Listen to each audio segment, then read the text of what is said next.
Hello students, फोनोस institute के YouTube channel में आपका स्वागत है। आज की वीडियो मैं डिस्कस करूंगा वेव्स एंड ऑसिलेशन में unit first, that is simple harmonic oscillation में पार्ट 4। इससे प्रीवियस मैंने 3 पार्ट को डिस्कस किया है, जिसमें एक मिनी मैराथन भी मैंने स्टार्ट किया था, जिसमें 15-16 क्वेश्चन को मैंने क्या किया था, सॉल्व किया था। तो these are most important, expected and effective question for the unit of simple harmonic oscillations. So these questions are most important for your preparation and for the upcoming examination. Okay, now this video start from question number 26. So first we read questions. Question number 26 is asked in JEE Mains January session 2023. ठीक है, कभी इस तरीके के questions भी पूछे जा सकते हैं अपकमिंग एग्जामिनेशन के लिए। तो क्वेश्चन को रीड आउट करते हैं। Question is that the maximum potential energy, maximum की बात कर रहे हैं, द मैक्सिमम पोटेंशियल एनर्जी, ये this is the important line of this question. The maximum potential energy of A block executing simple harmonic motion, कोई block simple harmonic motion कर रहा है, उसकी मैक्सिमम काइनेटिक एनर्जी हमको दे रखा है। तो जो जनरली जो हमको पोटेंशियल एनर्जी होती है, अगर कोई पार्टिकल सिंपल हार्मोनिक मोशन कर रहा होता है तो हाफ की एक्स स्क्वायर होता है। अब ये मैक्सिमम कब होगी? When x equal to plus minus a is the amplitude, ठीक है, mean position. Maximum displacement from the mean position is known as amplitude. तो यू मैक्स कितना हो जाएगा हमारे पास? ये हो जाएगा हाफ के ए स्क्वायर, और ये हमको गिवन है, कितने गिवन है? 25 जूल, ये क्वेश्चन में गिवन है। ए इज एम्पलीट्यूड, ए को एम्पलीट्यूड बोलना है। At a by two, at a by two the kinetic energy of the block is, बहुत अच्छा क्वेश्चन है। तो at a by two means at displacement a by two की बात करना चाह रहा है, डिस्प्लेसमेंट बोल रहा है। तो हमको यहां गिवन है x equal to a by two given है, तो काइनेटिक एनर्जी हमको क्या करना है? फाइंड आउट करना है। These are the questions, meaning of this question. Okay, तो we know that the kinetic energy, अगर कोई पार्टिकल, ये हम बहुत अच्छे से जानते हैं, अगर कोई पार्टिकल सिंपल हार्मोनिक मोशन को एग्जीक्यूट कर रहा है तो उसका काइनेटिक एनर्जी का फॉर्मूला क्या होता है? Can you tell me? Half K A square minus X square, where A is the amplitude and X is the displacement from the mean position, displacement from the mean position. अब क्या करना है? Values को put करना है, kinetic energy हमको find out करना है। Half K A square minus X, X की जगह ए बाई टू स्क्वायर करोगे तो ए स्क्वायर बाई कितना आ जाएगा? 4 आ जाएगा। ये आ जाएगा हाफ के 4a square minus A square, that is 3a square by कितना आ जाएगा? 4 आ जाएगा। क्लियर? ये 3 को बाहर निकालते हैं, हाफ के ए स्क्वायर, ठीक है, अपॉन, अपॉन में क्या आएगा हमारे पास? 4 आएगा, अपॉन में आएगा ये 4 आएगा। और ये क्या है? ये क्या है? हाफ के स्क्वायर, ये यू मैक्स है बेटे, मैक्सिमम पोटेंशियल एनर्जी है, और ये गिवन है हमको क्वेश्चन में। तो वैल्यूज पुट करते हैं, के मैक्स इक्वल टू 3 इंटू कितना गिवन है? 25, 3 इंटू 25 अपॉन 4। ओके, तो कितना आ जाएगा? 75 बाई 4, तो ये कितना आ जाएगा? 4 1 जा 4, 35, 4 8 जा 32, 3.7 जा 5, ये आ जाएगा। ये काइनेटिक एनर्जी आ जाएगी इतनी जूल, ठीक है। तो जो काइनेटिक एनर्जी आ रही है हमारे पास 18.75 जूल आ रही है। काइनेटिक एनर्जी जो आ रही है कितनी आ रही है? 18.75, 18.75, ठीक है, तो क्वेश्चन को कैसे करना है, ठीक है, क्वेश्चन कैसे हैंडल करना है ये भी है, ठीक है, क्वेश्चन में ही आंसर छुपा होता है। तो the correct answer of this question is present on 18.75. This is wrong. This is wrong. 18.75 joule. That is option C is the correct answer of this question. Getting this question? This is most important question for the upcoming examination. Okay. Now moving on, question number 27.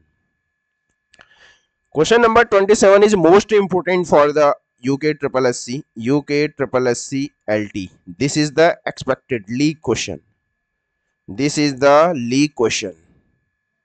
100% LT 2024 में आएगा, clear है ना, 100%। और this question is also asked in JEE Mains January session 2023। तो इस तरीके के questions आप जितना ज्यादा क्वेश्चन की प्रैक्टिस करेंगे उतना ज्यादा हम अपने टारगेट के बहुत पास पहुंचेंगे। Choose the correct length versus square of time period graph for a simple pendulum executing motion. तो सिंपल पेंडुलम क्या होता है, उसका जो टाइम पीरियड होता है हमारे पास, time period of a simple pendulum executing simple harmonic motion, ठीक है, ये होता है हमारे पास T equal to, time period का फॉर्मूला क्या होता है, T equal to 2 pi under root L by G. ठीक है, नेक्स्ट लेक्चर में इसके भी मैं क्वेश्चन कराऊंगा, इसके भी क्वेश्चन पूछे जाते हैं सिंपल पेंडुलम के। तो T equal to 2 pi L upon g, this is the expression for time period simple pendulum executing simple harmonic motion. So we see that t is directly proportional to under root of l, squaring both side, squaring both side. अगर हम इसे compare करेंगे y equal to M X plus C से compare करेंगे तो c कितना हो जाएगा, 0 हो जाएगा। In the place of y क्या है, टी स्क्वायर है, in the place of x क्या है, l है। तो स्लोप क्या दे देगा इसका, ठीक है, स्लोप आ जाएगा हमारे पास जो भी रेस्ट ऑफ क्वांटिटी है। तो यहां से वी ऑब्जर्व दैट ये क्या बन गया हमारे पास, ये डायरेक्टली प्रोपोर्शनल बन गया। इसका मीन्स जैसे जैसे एल स्क्वायर बढ़ेगा उसी मैनर में टी स्क्वायर भी बढ़ेगा। This is the directly proportional relation, so we get a straight line graph. This is not possible, this is not possible, this is not possible, DK हो रहा है, time period बढ़ेगा तो length बढ़ेगा तो T भी बढ़ेगा।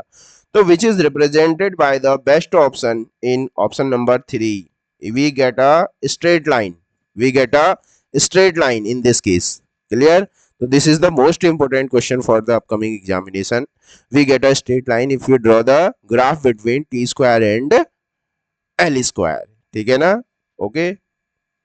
Now moving on, question number 28 which was asked in JEE Mains January also February session, दो बार रिपीट हुआ है। देखो पहले जनवरी में पूछा गया है, उसके बाद फरवरी में पूछा गया है 2023।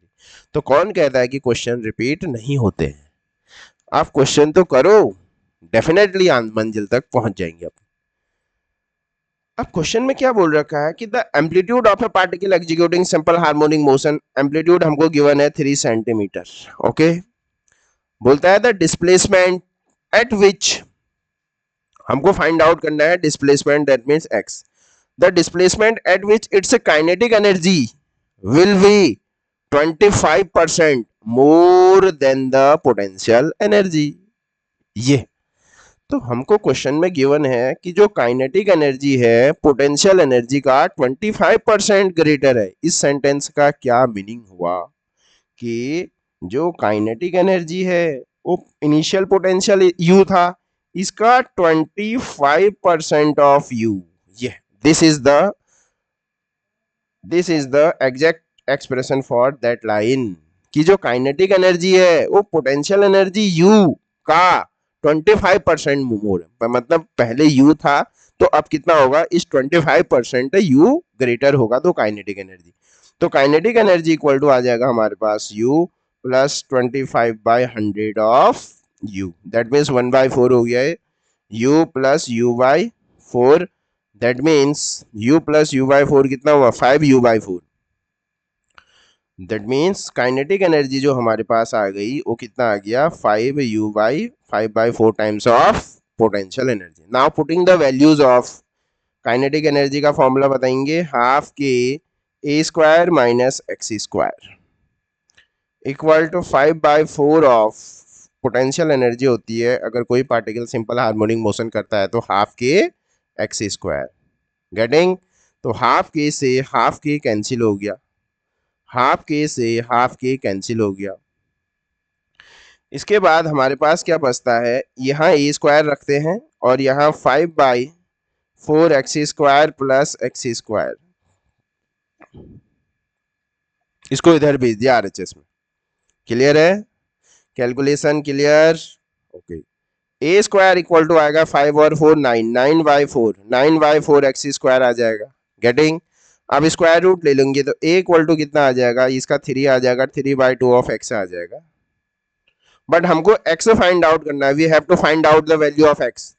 तो x equal to displacement, x equal to 2a/3 और x equal to 2/3 of amplitude 3 दे रखा है, तो we get x equal to 2 centimetre. We get x equal to 2 centimetre. ऐसे क्वेश्चन को हैंडल करना है, ठीक है। जब आप इस तरीके के, जब इतने सारे क्वेश्चन जो मैंने करा रहा हूँ ये फर्स्ट यूनिट के ही क्वेश्चन है और न्यूमेरिकल सबसे ज़्यादा फर्स्ट यूनिट से ही पूछा जाता है, ऑलवेज रिमेंबर दैट, ठीक है। पुराने पेपर उठा के देखो, जो भी न्यूमेरिकल वाला पोर्शन है वो फर्स्ट यूनिट से ही देखने को मिलेगा। अगर आप इतने क्वेश्चन कर लेते हैं तो डेफिनेटली आप क्वेश्चन को उड़ा देंगे। तो कितना होगा, आंसर कितना आ रहा था, 2 centimetre which is present on option A.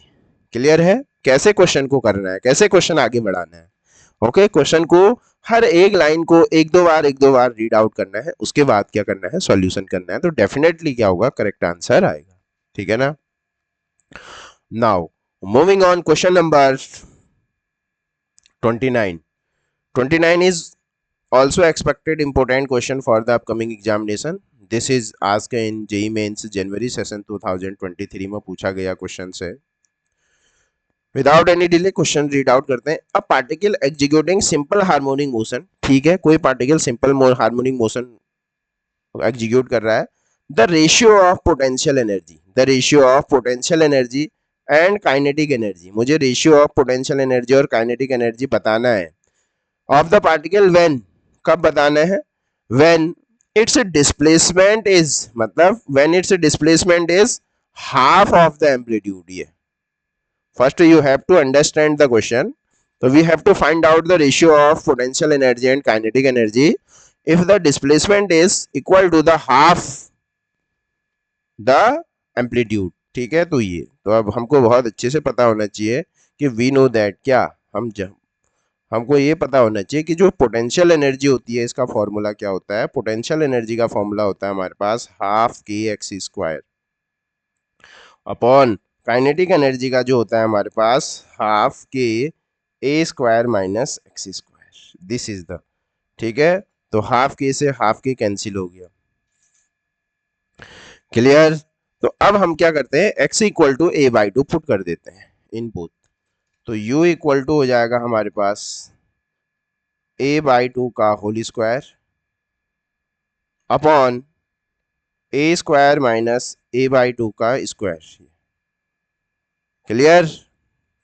मेरे साथ साथ खुद भी करते रहिए, खाली देखने से काम नहीं बनेगा, मेरे साथ साथ खुद भी अपना आंसर को कमेंट बॉक्स में इंसर्ट करो। a स्क्वायर बाय 4 और ये 4a square minus a square that is 3a square by 4। ठीक है, तो फर्दर करेंगे तो ये कितना आ जाएगा, u equal to a square by 4 into 4/3a square. यहां तक किसी को कोई प्रॉब्लम? a स्क्वायर से a स्क्वायर गया, u 4 से 4 गया, तो u इक्वल टू आ गया हमारे पास 1/3, तो u और हम लिख सकते हैं 1:3। ठीक है, तो इस तरीके के क्वेश्चन, रेशियो वाले क्वेश्चन, ग्राफिकल क्वेश्चन, ये मोस्ट इंपोर्टेंट होते हैं, एग्जामिनर के फेवरेट क्वेश्चंस होते हैं। तो जो पोटेंशियल एनर्जी होगी उसका जो रेशियो आएगा हमारे पास, अगर डिस्प्लेसमेंट हाफ ऑफ एम्पलीट्यूड होगा तो 1:3 आ रहा है, तो मोस्ट ऑफ बच्चे यहाँ तुक्का लगाएंगे 1:1, जो कि गलत हो जाएगा। ठीक है, ये भी गलत, ये भी गलत, तो जो आंसर हमारे पास आ रहा है वो कितना आ रहा है, 1:3 आ रहा है, that was present in option D. ठीक है, clear? This is the most important, these are the most important question, definitely आप प्रैक्टिस करेंगे। और ये question number 30, question number 30 which was asked in JEE Mains April session 2023. This is also important and expected question for the upcoming examination. ठीक है, ये question मैं पहले भी डिस्कस कर चुका हूँ और ये देखो कितना इजी क्वेश्चन आया है और एलटी के लिए बहुत सुपर क्वेश्चन है। For a periodic motion represented by the equation y equal to बोलता है sine omega T plus cos omega T. तो this is the based on the superposition of two wave. मैंने बोला था ना, यहाँ इसको सेम करना पड़ेगा। इसमें जो फेज डिफरेंस आता है वो π/2 का आता है। π/2 आएगा तो इसका एम्पलीट्यूड 1 है और इसका एम्पलीट्यूड कितना है 1 है। तो इस केस में जो आता था हमारे पास कितना आता था a square plus b square amplitude आता था, where a is the amplitude of first wave, b is the amplitude of second wave. तो y इक्वल टू कितना आ जाएगा 1 का स्क्वायर प्लस 1 का स्क्वायर, दैट मीन्स कितना आ जाएगा y इक्वल टू आ जाएगा √2 आ जाएगा। ठीक है, क्या आएगा √2, y equal to √2 is the resultant, √2 is the resultant amplitude of this answer. ठीक है, √2 is the correct answer of this question. Getting? कैसे करना है, क्योंकि मुझको यहाँ साइन को क्या लिखना, कॉस दोनों सेम होना चाहिए, ये भी साइन ये भी साइन, तो मैं कॉस को sign omega T plus π/t लिखूंगा। ठीक है, तो यहाँ से जो फेज डिफरेंस आ जाएगा वो π/2 का आ जाएगा और मैं बहुत अच्छे से जानता हूँ ये मेरे पास 1 है और ये 1 है, इसका रिजल्टेंट क्या है, ये है। और इसका रिजल्टेंट कैसे देते हैं हम, a square plus b square plus 2ab cos of theta का अंडर रूट। तो cos 2ab cos of theta 0 हो जाएगा, तो क्या बचेगा सिर्फ y equal to a square plus b square. वैसे भी मैंने बोला अगर तुम्हारे पास दो वेव्स हैं, अगर वो क्या है उसकी सुपरपोजिशन है, अगर तुमसे एम्पलीट्यूड पूछ रहा है तो ऑलवेज रिमेंबर दैट कुछ करने की जरूरत नहीं है, y equal to a square plus b square का अंडर रूट कर दो, बस you getting the resultant amplitude of two waves. Getting? Now moving on question number, तो these are most important question. ठीक है, जम के प्रैक्टिस करेंगे इसको। और ये क्वेश्चन तो मोस्ट इंपोर्टेंट है। इन प्रीवियस जो मैराथन है उसमें मैंने एक स्विंग वाला क्वेश्चन भी कराया था कि कोई बच्चा अगर स्विंग में बैठा हुआ है पहले फिर वो स्टैंड हो रहा है तो जो टाइम पीरियड में क्या चेंज आएगा। ठीक है, वो क्वेश्चन एलटी के लिए भी बहुत फेवरेट है। और ये क्वेश्चन ऑल्सो UKSSC जो हमारे पास है एलटी के लिए ये क्वेश्चन मोस्ट इंपोर्टेंट है। ऐसे लैंग्वेज वाले क्वेश्चन भी बहुत इंपोर्टेंट है, ये 2024 में तुमको देखने को मिल सकता है, 100% देखने को मिल सकता है। क्लियर है ना? तो ऐसे क्वेश्चन बहुत मोस्ट इंपोर्टेंट है, तो क्वेश्चन को रीड करते हैं। 31, the Bob of a simple pendulum is spherical. ठीक है, hollow ball, spherical hollow ball है, स्फेरिकल हॉलो मतलब खोखली बॉल है, फिल्ड विथ वाटर, हमने उसको वाटर भर दिया। A plugged hole near the bottom of the oscillating bob get suddenly unplugged. ठीक है, हमने क्या कर दिया, एक होल कर दिया उसके बॉटम में। ठीक है, during observation till water coming out. ठीक है, जब तक वाटर पूरा पानी बाहर नहीं आ जाता है, कमिंग आउट, तो कह रहा है कि जैसे ही वाटर बाहर आएगा, till water coming out, water के बाहर आने तक the time period of the oscillation क्या होगा, कह रहा है। समझ में आया? तो देखो विजुअलाइज करने की कोशिश करता हूं इस प्रॉब्लम को, मैं विजुअलाइज करने की कोशिश करता हूं इस प्रॉब्लम को। देखो मेरे पास क्या है, इस तरीके से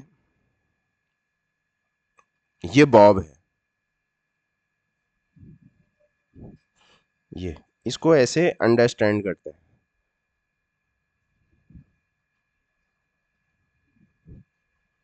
ये कोई रिजिड सपोर्ट है। ठीक है,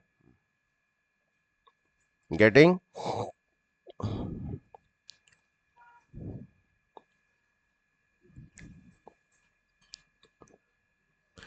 तो शुरुआत में क्या था, शुरुआत में क्या था बेटे कि जो वाटर है वो पूरा फिल था इसमें, ऐसे ऐसे।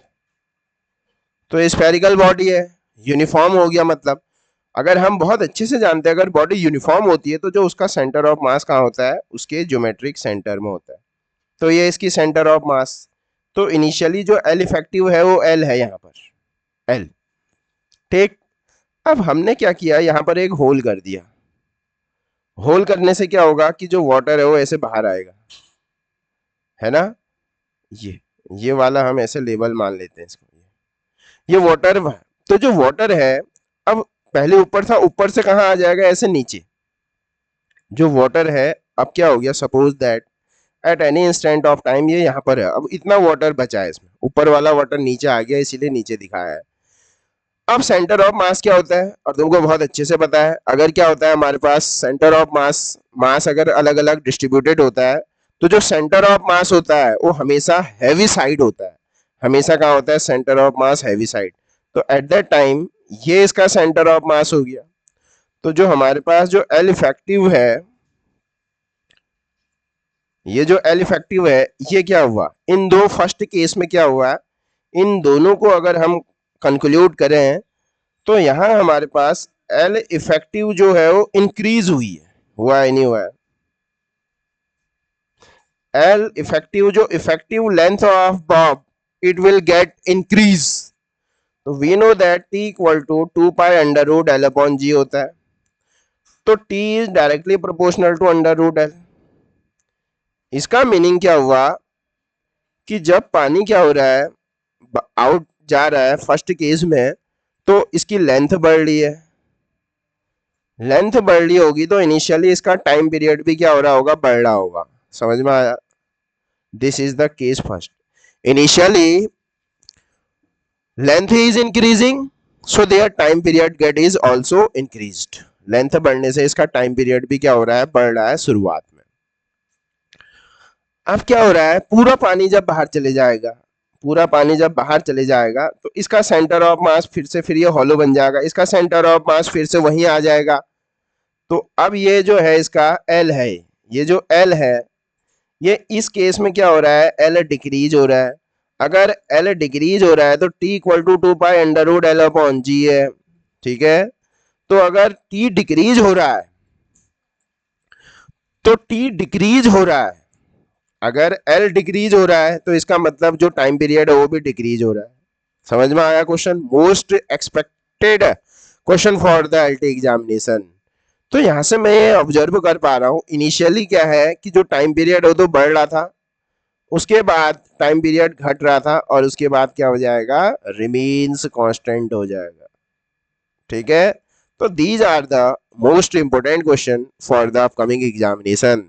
जब हम इन दोनों को, अगर हम इन दोनों को कंपेयर करेंगे, इन दोनों को कंपेयर करेंगे तो टाइम पीरियड बढ़ेगा, अगर इन दोनों को कंपेयर करूंगा तो टाइम पीरियड घटेगा। तो पहले बढ़ेगा और फिर घटेगा। तो now moving on option. Now moving on option, first option is that first increase and then decrease to its original value. तो देखो फर्स्ट ही ऑप्शन क्या है इसका सही है, पहले बढ़ेगा और उसके बाद घटेगा। ठीक है। So the first option is correct of this answer.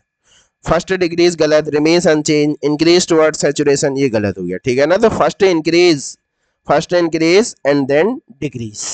ठीक है।